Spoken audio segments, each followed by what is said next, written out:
السلام عليكم ورحمة الله وبركاته. مباراة الأهلي وفاركو، أول حاجة حابب أقولها بس يعني عيب قوي اللي بيعمله تيم الماركتينج أو التسويق في نادي فاركو. الحركة اللي هم عاملينها، جايبين بوست قبل الماتش حاطين فيه نسر عنده انتفاخ، وبيسوقوا لمنتج من منتجاتهم على حساب يعني لوجو أو اسم النادي الأهلي. فده أسلوب رخيص جدا للتسويق. نخش بقى في الماتش. الاهلي لعب الشوط الاول، يعني في الماتش فاركو افضل من الشوط الاول. الماتش اللي فات ماتش مودرن كان نازل ضاغط ونازل يعني حاسس، يعني تحس ان هو عايز ينزل يخلص الماتش. الدقيقة 9 في عرضية من محمد هاني لمحمد شريف يحطها فوق الجون. الدقيقة 10 جون محمد شريف من عرضية محمد هاني، حطها بدماغه في الزاوية الضيقة.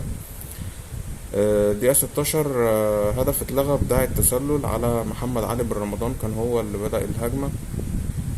عملها باك باص لمحمد شريف، شاطها برجله، خبطت في تريزيجيه ودخل الجون بس اتحسبت اوفسايد. الدقيقة 21 هدف لزيزو برأسية من عرضية محمد علي بن رمضان. الدقيقة 24 تصويب الديانج بشماله تخبط في الدفاع وترد جوه الملعب. الدقيقة 27 تصويب الديانج برضو فوق العارضة. الدقيقة 28 انذار لديانج في نص الملعب بدون داعي. الدقيقة 39 عرضية خطيرة لفاركو. الدقيقة 46 تصويبة لمحمد علي بن رمضان في أحضان حارس فاركو. الشوط التاني الدقيقة 59 هدف زيزو من عرضية باك باص لبن شرقي. الدقيقة 65 كرة عرضية برضو خطيرة على شوبير. الدقيقة 67 نزول كوكا مكان ديانج وجراديشار مكان محمد شريف. الدقيقة 69 هدف فاركو الأول.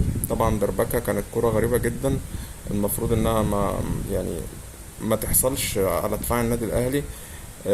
كرة لاعب من فاركو خبطها، يعني شاطها جت في القايم فاترد التاني، فمحمد هاني خرجها بدماغه.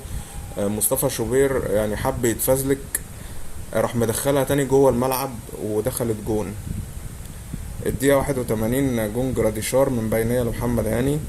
الدقيقة 83 خروج تريزيجيه ونزول طاهر. الدقيقة 90 محمد هاني اتطرد يعني وهو خارج من الملعب، يعني كان طرد غريب جدا. الدقيقة 92 نزول أحمد رضا مكان زيزو. بس فالماتش بالنسبة لي هو إجمالا يعني هو أفضل من الماتش اللي فات، ماتش مودرن. بس مودرن كانوا مقفلين أكتر النهاردة. وأنا حتى الآن أنا غير مقتنع بأداء ريبيرو في تشكيله والتغييرات.